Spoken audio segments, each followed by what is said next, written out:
Hello, ladies and gentlemen. We are live for another Raw review.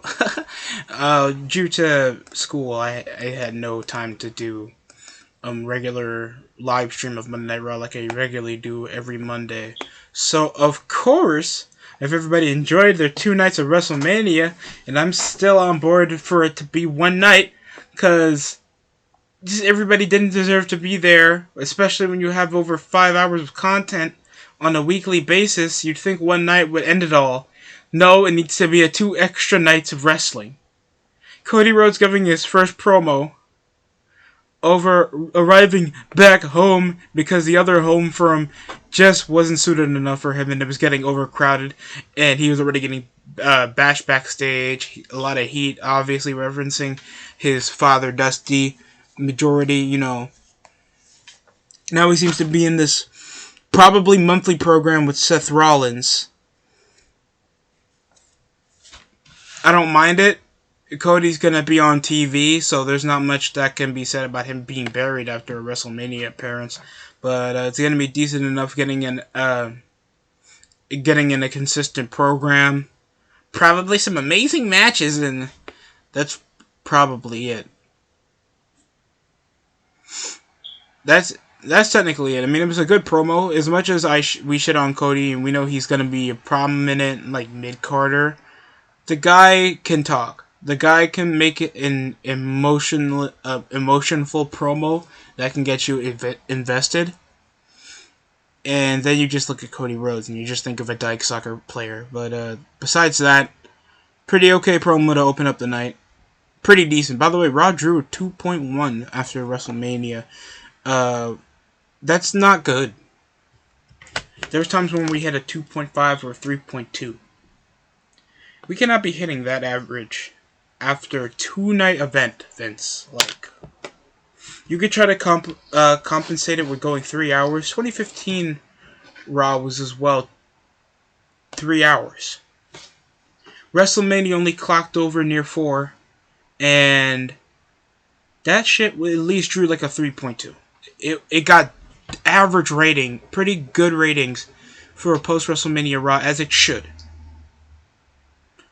And that's probably the highest you can go, because Raw can get the minimum average of a 1.7 to a 1.9, and at a good night, a 2 million if there's more than a few stars up in the TV show.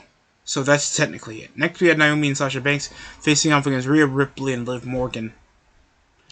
And this match was borderline forgettable, other than a few spots over Naomi, obviously over shit offense. They won as expected, and obviously this is going to be a standout feud, I guess, because this is Liv's 17th tag team after failing to look legit as a singles competitor. And then we had Kevin Owens promo involving Dominic Mysterio after facing Kevin Owens, and of course he's going to own that, being that he faced off against a Hall of Famer. And then earlier on, it was Ezekiel coming through. It was Elias Sampson. He cut off his beard. Now he looks like a legitimate jobber. He literally looks like what happened if Damien Sandow actually spent more than a week in the gym. And you see the progress. Elias, I don't know why. And the fans just continued chanting his stuff. He made his chants. They made the chants that got him over. They just couldn't make him win matches. And then he just looked like a complete joke. Even with the whole Symphony of Destruction match, he always loses clean. And I don't mind rebranding him, probably give him an alter ego or something. I wouldn't mind if that's the case, or they're going to release him off the bat if he loses a couple matches on main event or Raw in the mid-card. And then there's frantically after Kevin Owens said, I'm going to get you out of the ring. Literally, you think he would be a bit more aggressive and more physical after literally getting in the ring with the guy that's all about action speaking louder than words. And he still comes around walking like a basic shit heel. None of these matches ever change a guy's persona.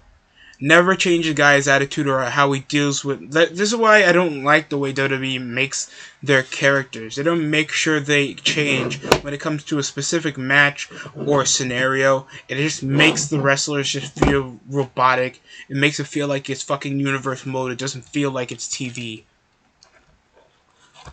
But I guess it's nice to see Elias, but not like that. Not like that. Then we had Dominic against Miz, and Miz won the squash. Literally lost in like a handful of seconds. Just over a clothesline after commercial break. Then hits a skull-crushing finale. And this is after he literally attacked Logan Paul. After they won at Mania. We didn't get an explanation. Veer just debuted after WrestleMania. And just destroyed both Dominic and Ray. All that to see this Wish Great Khali come around squash over two guys that already lost at Mania. So I guess that was a highlight for the guy that just debuted over 6 months. And nobody had any fanfare because the guy just looks like Shanky. So there's no point. There's no identity to Veer. Honestly, other than they don't let Shanky wear the face pin anymore, so Veer can own it. And I think Sangha wore some too. I don't get it. He's from NXT. Belair makes her Make-A-Wish promo saying that she did it. She overcome all the challenges and all the underhanded tactics trying to get rid of my hair, get with the black guy, trying to hurt me, and then we get the pyrotechnics. Don't get me wrong, Bianca, she can look like a star at most times, but sometimes she just feels like she makes those inspirational Make-A-Wish speeches that no child wants to hear before they die, and it's just so dull. She's physically talented, I'll give her that, but she needs a lot more in the personality bank for me to feel emotionally invested. I really want to see some of these women succeed, but they're not making me feel like, yeah, my daughter would look cool as that.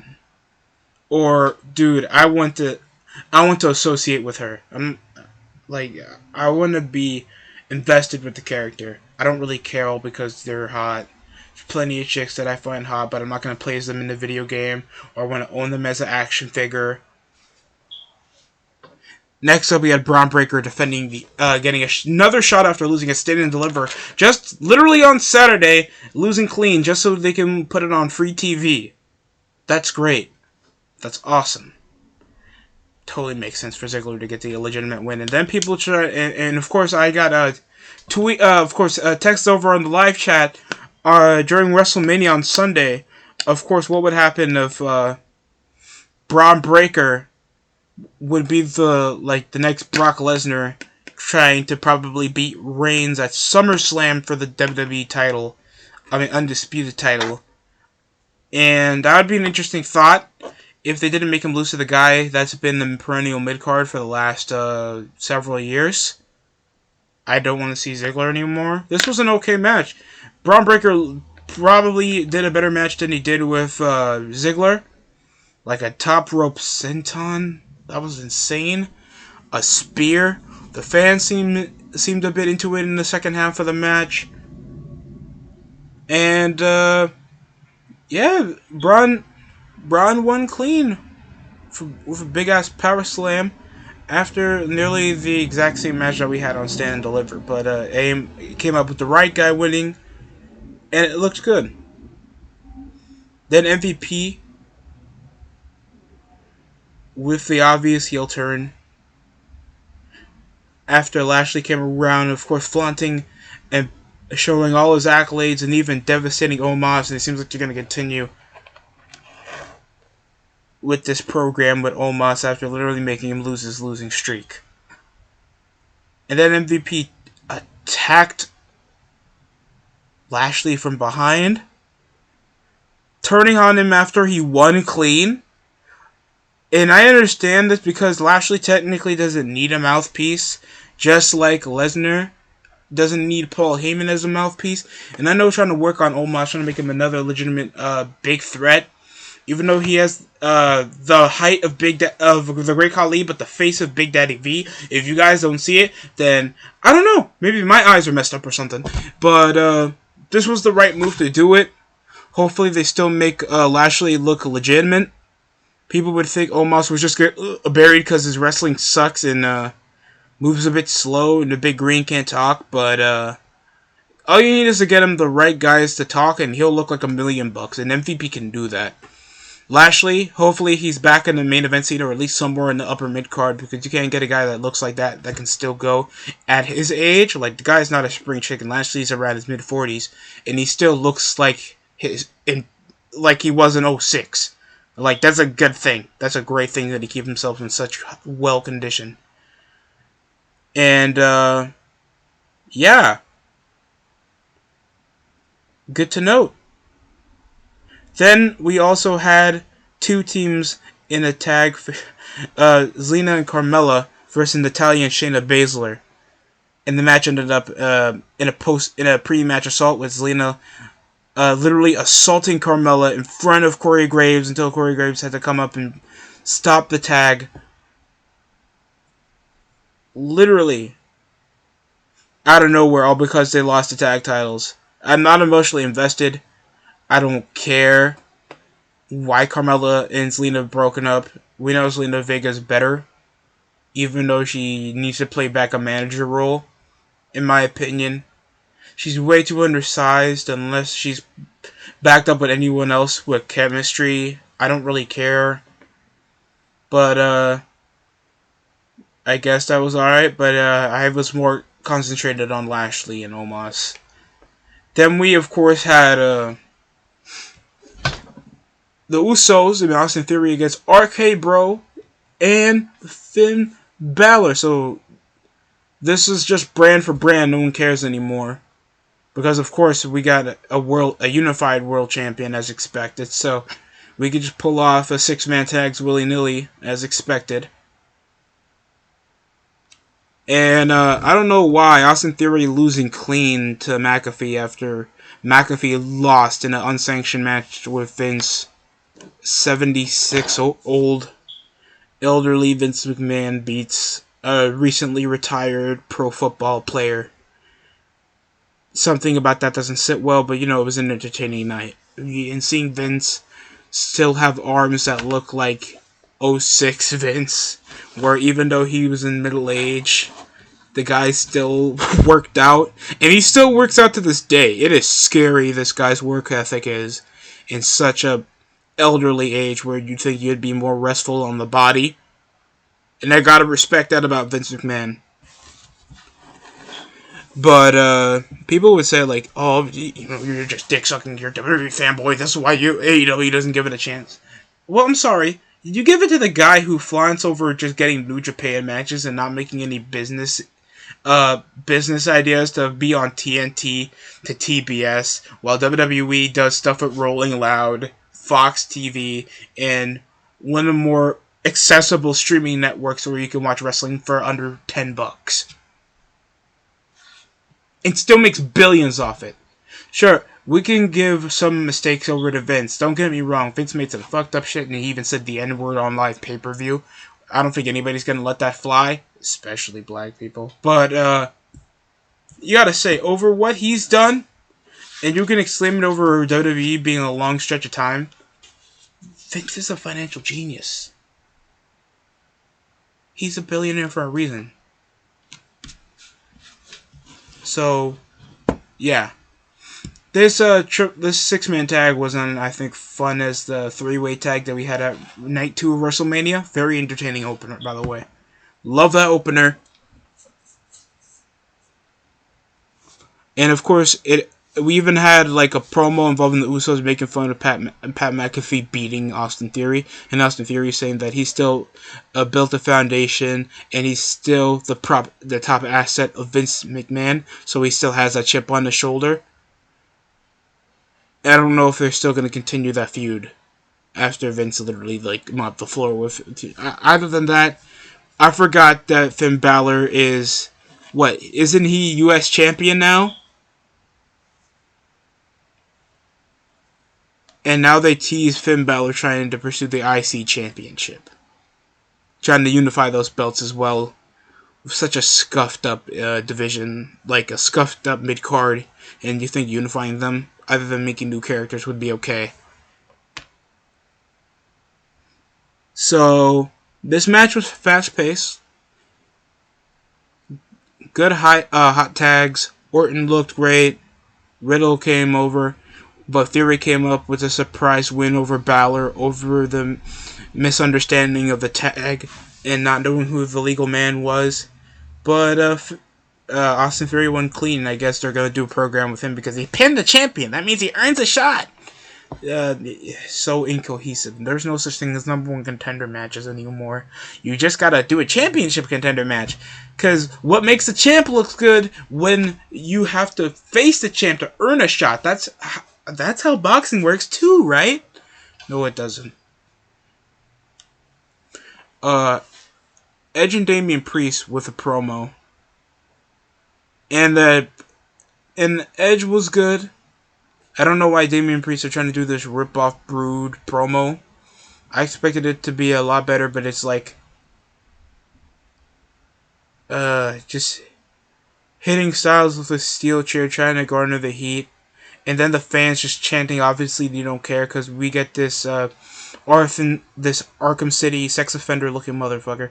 That's Damian Priest, and of course Edge trying so hard to try to be overly cryptic. I don't mind it. I love the presence of Edge, and he had such a cool entrance back at WrestleMania, but I just don't think this is the move.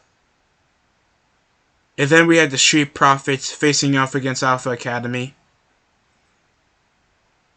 And Gable started just jumping on forward like no one's business and hitting with German suplexes. Angelo Dawkins literally got hit before the bell even rang, so it was like a post-match assault. And then Adam Pearce turned this into a Texas Tornado match, and everything was going okay.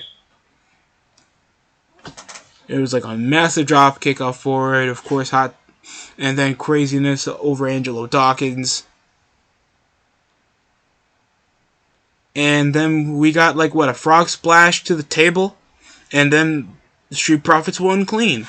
So obviously this match was better than the segment that was pretty weak. And Edge made a reference to Priest being a punishment for... Oh yeah, because it's a reference to his ring name, Punishment Martinez. What name is that? That sounds like a stripper that was in a bondage. Oh god. This better not be like Serotonin, that gay-ass faction from TNA with Raven. Next up, we ended up with, after the tag team match, we of course had our matches scheduled for next week, and then we had the Roman Reigns promo, foreshadowing that on Friday, there's also going to be plans mapped up for what's going to be the future for the WWE with the two biggest titles. And it just felt like such a basic promo that we've seen before. No hype. They never bring any hype value. Remember when you see wrestlers coming with cars, dressed up in civilian clothes, walking by with the camera. They bring no hype until you think what Roman's gonna say is gonna change what's gonna happen to the WWE. And they just make it feel like they're going with emotions. They don't make Raw feel like this is going to be something I got to tune in for SmackDown or I got to tune in for Raw next week to see what's going on. It still feels like they're going with emotions on this one, but this show was I would give a 4 or 5 out of 10 in the way it's kept my interest in some ways. I guess I'm going to be more invested thanks Omos needs to be built up. I don't really care about Austin Theory like that. Raw the women's tag team division still is pretty bland. They don't really have enough characters that can really go for the belts, especially with Sasha Banks. And I know they're gonna try to pander over to Naomi to keep her in the company. And I don't think they advertise much of Bianca Belair to see who her next opponent would be. But this was a meh episode of Raw, and you can see why I got the rating it did. Especially for a 2-night event. You'd think it'd be more hyped than that. But no. That's it for your WrestleMania Raw. And then we got WrestleMania Backlash on the way. Oh god, I need to start drinking. That's it for me. Thanks for watching. That's the DST show. And subscribe so I can try to make a living off of this, because making hourly wages suck. Thanks for watching.